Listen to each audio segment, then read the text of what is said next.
मैं शशि प्रकाश, सहायक प्रोफेसर ज्योतिष, जूथालाल संस्कृत महाविद्यालय, मझोलिया, पश्चिमी चंपारण, बिहार। आज हम उपशास्त्री एवं शास्त्री प्रतिष्ठा प्रथम खंड से संबंधित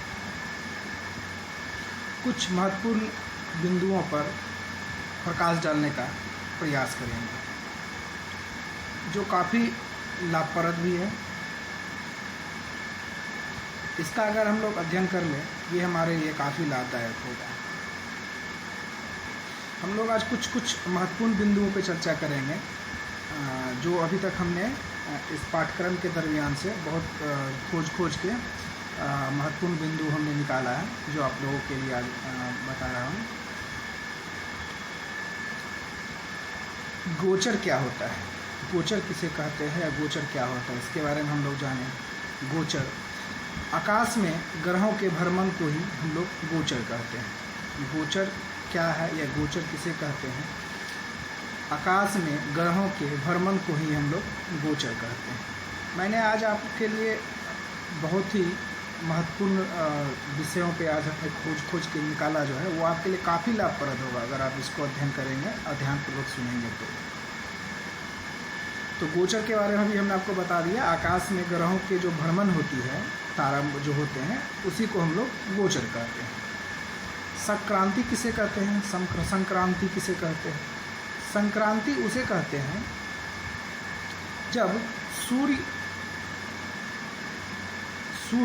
जब एक राशि से दूसरे राशि में प्रवेश करता है, तो उस संधि काल को, मतलब उस संधि काल को हम लोग संक्रांति कहते हैं। जब सूर्य एक राशि से दूसरे राशि में प्रवेश करता है, तो उस संधि को, वो जो संधि होता है, उस संधि काल को हम लोग क्या कहते हैं?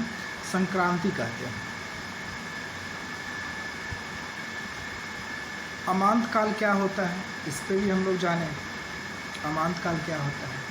सूर्य और चंद्रमा का अंतरांश, सूर्य और चंद्रमा का अंतरांश जब, मतलब जो अंतर होता है, जब 360 अंश का होता है, सूर्य और चंद्रमा का अंतरांश जब 360 का होता है, तो उस एक अंतरकाल को, मतलब उस एक जो काल होता है, मतलब जो अंतर होता है दोनों के बीच का, अमांतर काल कहते हैं। उसी एक जो डिफरेंस होता है, अंतर होता है, उसी को हम लोग अमांतर काल कहते हैं। एक पूर्ण अमांतर काल को ही चंद्रमास कहते हैं। मतलब इसमें मोटा मोटी यही दिया हुआ था कि सूर्य और चंद्रमा का जो अंतर होता है, अंतरांश होता है, जब 360 का होता है, जो अंतरांश 360 अंश का होता है, उसे, मतलब जो 360 का अंश का होता है, उसे एक अंतर्मांश काल कहते हैं, अमांतर काल कहते हैं। मतलब वो जो 360 अंश का जो होता है, अंतरांश होता है, उसको हम लोग क्या कहते हैं? एक अंतर्मांश कहते हैं। और एक पूर्ण अमांतर काल को ही हम लोग चंद्रमास कहते हैं। ये हमने आपको इसके बाद हम लोग बात करते हैं तिथि के बारे में, कि तिथि क्या है, इसके बारे में। जब सूर्य और चंद्रमा का अंतरांश, जब सूर्य और चंद्रमा का अंतरांश 12 अंश के बराबर होता है, जब सूर्य और चंद्रमा का अंतरांश 12 अंश के बराबर होता है, तो उसे एक तिथि कहते हैं। तिथि हो गया जब सूर्य और चंद्रमा का अंतरांश 12 अंश के बराबर होता है, तो उसे एक तिथि कहते हैं। अब हम लोग बात करते हैं चंद्रमास क्या है। एक पक्ष का अंतरांश 180 अंश का होता है।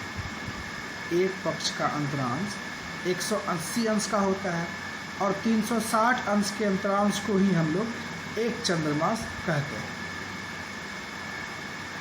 360 अंश के अंतरांश को ही हम लोग एक चंद्रमास कहते हैं। ये हमने अभी आपको चंद्रमास के बारे में बताया।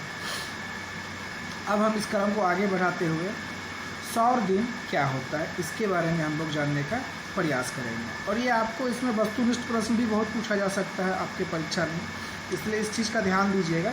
और ऐसा पूछा भी जाता है, पूछा भी गया है सौर दिन क्या है? सूर्य के एक अंश भोग काल को ही सूर्य के एक अंश के भोग काल को ही सौर दिन कहते हैं। सौर दिन, सूर्य के एक अंश भोग काल को ही हम लोग सौर दिन कहते हैं। सौर मास क्या होता है? एक राशियों की 30 अंश भोग काल को, एक राशियों के 30 अंश भोग काल को ही हम लोग भोग काल को एक जो होता है एक सौर मास कहते हैं। एक राशियों के 30 अंश के भोग काल को ही हम लोग सौर मास कहते हैं। अब हम आगे बढ़ते हैं। अब सौर वर्ष क्या होता है, इस पर हम लोग चर्चा करते हैं। 300 अंश गोकी, जो कि 300 अंश 12 राशियों के भोग काल को, 300 अंश जो कि होता है वो 12 राशियों के भोग काल को हम लोग एक वर्ष कहते हैं, मतलब एक सौर वर्ष कहते हैं। 360 अंश के गोकी 12 राशियों के भोग काल को एक सौर वर्ष कहते हैं। सावन दिन क्या होता है, इसके बारे में हम लोग जानने का प्रयत्न करते हैं। प्रथम सूर्योदय से दूसरे सूर्योदय के काल को हम लोग एक सावन दिन कहते हैं। प्रथम सूर्योदय के दिन से, मतलब प्रथम सूर्योदय से दूसरे सूर्योदय काल को हम लोग, प्रथम सूर्योदय से दूसरे सूर्योदय काल को हम लोग एक सावन दिन कहते हैं। उसके बाद फिर हम लोग अब बात करते हैं सावन वर्ष क्या होता है।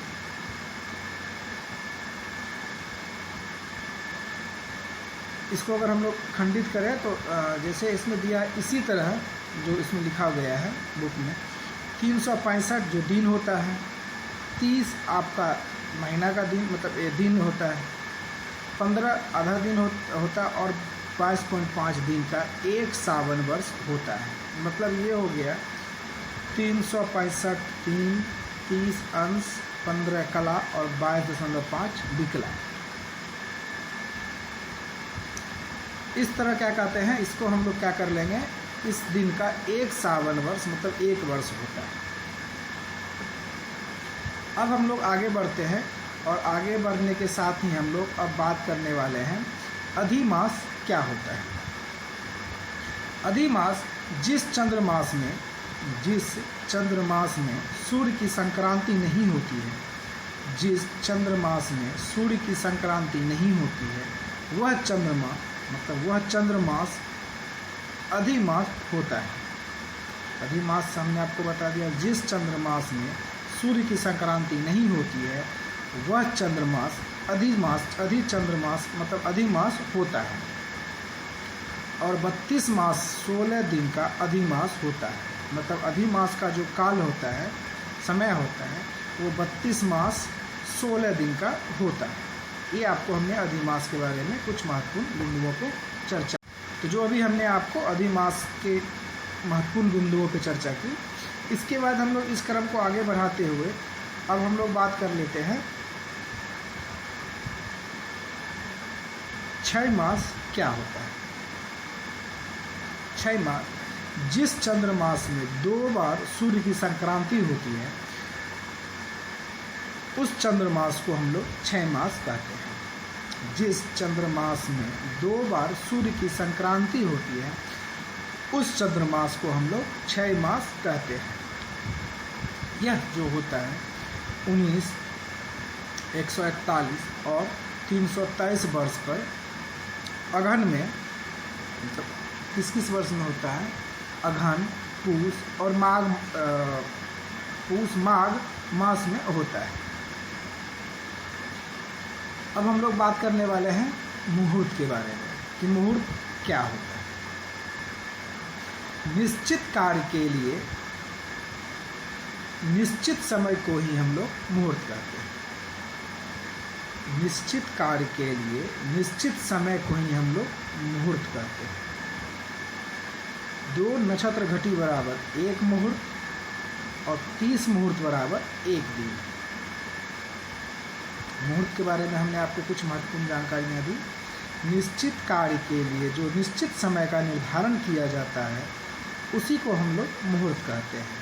और 2 नक्षत्र घटी बराबर 1 मुहूर्त और 30 मुहूर्त बराबर 1 दिन। अब हम लोग आगे बढ़ते हैं और कुछ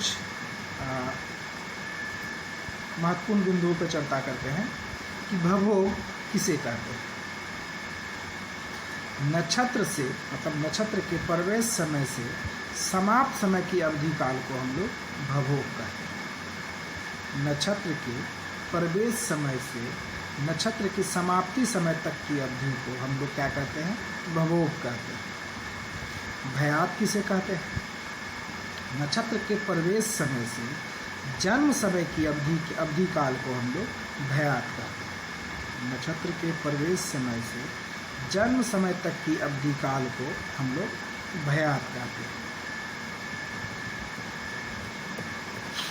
चरणमान किसे कहते हैं? यह चरणमान क्या है?